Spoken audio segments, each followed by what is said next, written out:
හරි පුතේ එහෙනම් දැන් අද සෙට්ලා ඉන්නේ සිංහල වීඩියෝ එකත් එක්ක දැන් පුතේ දැන් ඔයාලා ගොඩක් දේවල් පාඩම් කරලා ඉවරයි. ඉතින් දැන් තියෙන ඉතින් අර පාඩම් කරපුවා ආයෙ පාරක් මතක් කරගන්න මම ඊයේ වීඩියෝ එකේ කිව්වා. අනිවාර්යෙන් දැන් තියෙන ඔයාලට පාඩම් කරපුවා මතක් කරගන්න. හරිද? මෙතන අපි දෙන ඒවා ටික 100%ක් නෙවෙයි. ඔයාලා මේවා අනිවාර්යෙන් බලන්න. තව අනිත් ඒවාත් අනිවාර්යෙන් බලලා යන්න. මොකද හේතුව විභාගයක් කියන්නේ අපිට කියන්න බෑ. මේ ටිකද අර ටිකද කොයි ටිකද කියලා 100%ක්. හැබැයි අපිට ගෙස් කරන්න පුළුවන්. මේ ටික එන්න පුළුවන්. එන්න පුළුවන් කියන දේවල් අනිවාර්යෙන් විශේෂයෙන් බලන්න. අනිත් දේවල් අතහැරලා යනවා කියන එක නෙවෙයි ඒක. මේ ගොඩක් කට්ටියට කියන්න තියෙන සමහරව වුණා මේ ටික විතරම දෙන්නේ. මේ ප්‍රශ්න ටික විතරම දෙන්නේ. එහෙම කියන්න පුළුවන් පේපරේ හදපු එක. හරිද? ඒකින්ද අනිවාර්යෙන් පුතේ මේවා බලන් යන්න අනිවාර්යෙන්. හරිද? අපිට දෙන්න පුළුවන් උදව්වක් මේ දෙන්නේ. ඔයාලට තව ලකුණක් හරි වැඩි කරලා දෙන්න මිසක් නැතුව අපිට අර දැන් මට කියන්න පුළුවන් මම ගණන් සබ්ජෙක්ට් එක මට මේවා නොදා ඉන්න පුළුවන් මට ඇති වැඩකුත් නැහැ කියලා. ඒත් දැන් ඔයාලා මෙතන බලන්න සෙට්ලා සෙට් එකක් ඉන්න හින්දා ඔය පොඩ්ඩක් හරි මට හම්බ වෙන දේවලුත් මම මේකේ දාන්නේ තව අඩියක් හරි ඔයාලා උඩට ගන්න. මොකද හේතුව එකෙක් හරි හිතන්නකෝ දැන් ලකුණු 34ක් ගන්න තියෙන එකෙක් මේකක් බලන් ගිහලා 35 36ක් අරන් S එකක් දා ගන්නවා. ෆේල් වෙන ඉන්න එකේ පාස් වෙනවා. S එකක් ගන්න ඉන්න එකේ C එකක් ගන්නවා. C එකක් ගන්න එකේ B එකක් ගන්නවා. B එකක් ගන්න ඉන්න එකේ A එකක් ගන්නවා. ඒක පට්ට වටනවනේ බං.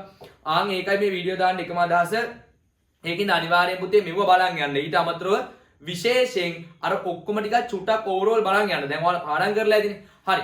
අද වීඩියෝ එක විශේෂ ගොඩක් දිගට යන්නේ නැහැ. විචාර ටික විතරයි. කොහොමත් රචනාවක් ලියන්න එනවා, කෙටි කරලා ලියන්න, සාරාංශ කරලා ලියන්න එනවා, විචාර සෙට් එක එනවා, ව්‍යාකරණ පැත්ත එනවා.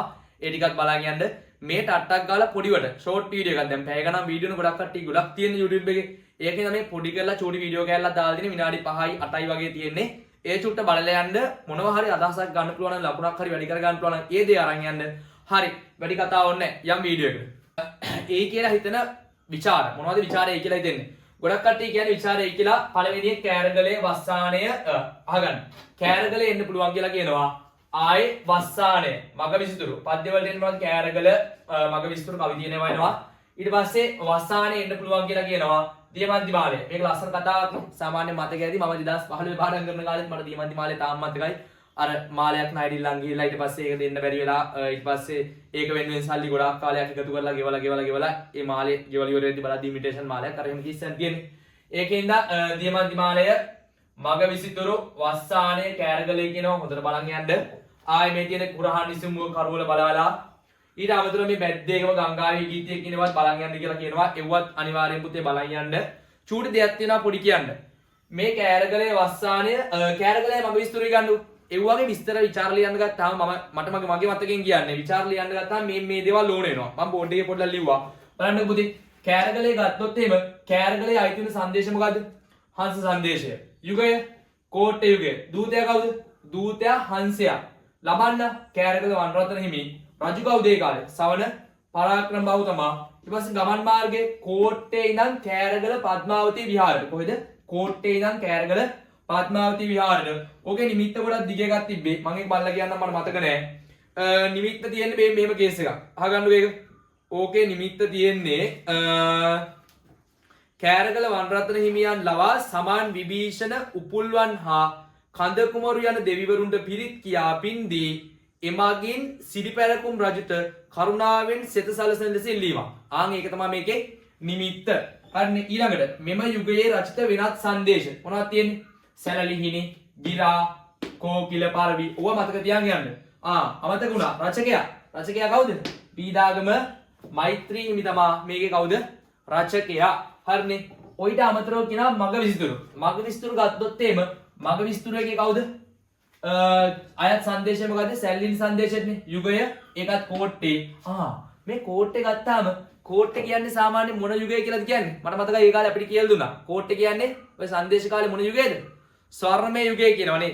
ඊට පස්සේ අහන්නකො මේ සාමාන්‍යයෙන් තව දෙයක් මට මතක් වුණා. ඒක කියද්දි පළවෙනි එක මොකද්ද? පළවෙනි සංදේශය මයුර සංදේශය නේද? ගම්පොළ යුගයේ මට මතක හරියට ඒක තියෙන්නේ ගම්පොළ යුගයේ මයුර සංදේශය තමයි. ඊට පස්සේ අහගන්න තව දෙයක් තියෙනවා කියන්න.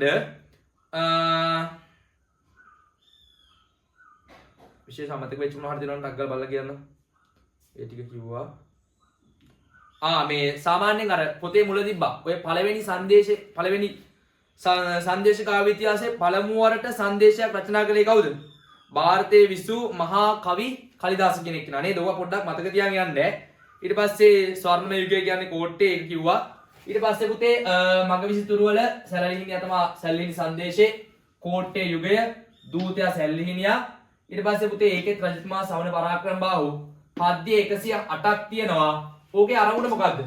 ඕකේ අරමුණ මේ මෙහෙම අරමුණක් තියෙන්නේ. අරමුණ පොඩ්ඩක් අහගන්න. අරමුණ තියෙන්නේ පුතේ සවන පරාක්‍රමබාහු රජුගේ කනිටු දියණිය වන ලෝකානාථා දේවියට පුතෙකු ලබා දෙන ලෙස ඉල්ලමින් කැලණියේ විභීෂණ දෙවියන්ට ආයාචනා කරනවා. ළමේ දෙන්න කියලා ඉල්ලන කේස් එකක් තියෙන්නේ. හරිද? පොඩ්ඩක් බලන්න යන්න ඕවා. හරිද? ඊට පස්සේ මොකද්ද? මේකේ රචකයා මේකේ රචකයා කවුද? මේකේ රචකයා කියුවේ නැද්ද? මේකේ රචකයා තොටගමුවේ ශ්‍රී රාහුල හාමුදුරුවෝ. සමකාලීන කතුවරුන් කවුද ඉන්නේ? සමකාලීන කතුවරුන් ඕවා එනවෑ. සමකාලීන කතුවරුන් වීදාගම මෛත්‍රී හිමි, වැට්ටාවේ හිමි තමයි ගුත්තිලේ ලිව්වේ. ඊට පස්සේ වීදාගම මෛත්‍රී හාමුදුරුවන්ගේ තියෙනවා බුදුගුණ අලංකාරය, ලෝවැඩ සංග්‍රහව, හංස සංදේශය වගේ ඒවා තියෙනවා. ඒවා මතක තියාගෙන යන්න. ඊට පස්සේ පුතේ ගත්තොත් එහෙම මෙන්න මේක දියමන්ති මාලය. දියමන්ති මාලය කාගේද? දියමන්ති මාලය. කවුද ඒක ලිව්වේ? ප්‍රංශ ජාතික ගීත මෝපාසන්. රචකයාගේ වෙනත් කෘති සන්තෝෂේ ලනු කැරැල්ල ඔය වගේ ඒවා තියෙනවා. රචනා කරන ලද නවකථා ගාන 9යි, කෙටි කතා 300යි. ඊට පස්සේ පුතේ ඔය වගේ අදහස් ටිකක් තියෙනවා. සිංහලට පරිවර්තනය කරේ KG කරුණා තිලක කියලා කෙනෙක්. හරිද? කරුණා තිලක මහතා. ඊට පස්සේ ගන්න මේ කුරක්කන් සීන්නේ කුරහන් ඉසිමුව කරුවල බලාලා. කොහොම ඕකත් පොඩ්ඩක් බලා ගන්න. ඕක ජනකවි කේස් එක තියෙන්නේ ජනකවි. කුරක්කන් කවි වල තමයි තියෙන්නේ. ඒකත් පොඩ්ඩක් බලන් යන්න. ඊට පස්සේ තව කියලා දිනවා හානාහියේ මෙතන දාන්නේ හානාහිය බලන් යන්න. ඊට පස්සේ බැද්දේගම ලෙනාඩ් වුල්ෆ් කියලා කොහෙද පොඩ්ඩක් බලන් යන්න මට ඕක හරියට මතක නැහැ. ඒ දේවල් ටික බලන් යන්න පුතේ අනිවාර්යෙන්. ඊට පස්සේ දියමන්ති මාලය. දියමන්ති මාලය ගැන කිව්වා නේද? හරි. ඊට පස්සේ ඒ ටික හරි වස්සානය. වස්සානය කවුද රචනා කරේ? වස්සානය කියන කෘතිය කවුද ලිව්වේ? රත්නශ්‍රී විජේසූරින්. හරිද? රත්නශ්‍රී විජේසිංහ සූරින් තමයි ලිව්වේ. එයා ගැන විස්තර ටිකක් බලන් යන්න. ඊට පස්සේ වෙන විශේෂයෙන් කියන්න නෑ. ඉතින් සිංහල වල කියන්න තියෙන ඔය විචාර ටික තමයි ආයෙ පාරක් කියන්නේ. කෑරගලේ බලන් යන්න, වස්සානේ බලන් යන්න, මග විසිතුරු, දියමන්ති මාලේ, පුරහන් කවි, ඊට පස්සේ බද්දේගම ගංගාවේ ගීතේ ඕවා බලන් යන්න. අර පහ පොඩ්ඩක් විශේෂයි. මේ ටට්ටක් ගාලා කියන්න බෑ. උඹලට මේ තියෙන මතකේ චුට්ටක් අඩියට උස්සල් දෙන්න තමයි. නැත්තම් විශේෂයෙන් මේකේ මගේ පරමාර්ථයක් කියන්නේ මේක මම දාන්න උඹලට මොකක් හරි දෙයක් අඩියක් ඉන්න තැනින් උඩට එන්න කියලා. හරිද? ඒකින් හින්දා මේ ටික බලන් යනවා කියන අදහස නෙවෙයි. මේ ටිකත් එක්ක තව ඉතුරු ටික බලන් යන්න. මේ ටික ටිකක් විශේෂ කරලා බලා ගන්න. හරිද? ලකුණක් හරි වැඩි කරගනින් බම් මේ ගන්න රිසල්ට් එක උඹලට එකක් හරි වැඩි වුණොත් ඒක මාර වටනවානේ. ඒකින් හින්දා ඔය B එකේ ඉන්න එකෙක් ලකුණු 3-4ක් අද එකතු කරන් ඒකක් ගත්තොත් ඒක මාර වටනවා. ඒකින් අපුතේ මාත්මය අද හදිස්සියෙන් ඇල්ලක් අනිවාර්යෙන් බලලා යන්න. බලලා ගිහලා ඔයාලා මොනවා හරි දෙයක් මේ වයින් ගත්තොත් චූටි කමෙන්ට් එකක් පාදී දාගෙන යන්න. හරි. එහෙනම් අදට මෙතනින් වීඩියෝ ඉවර කරනවා.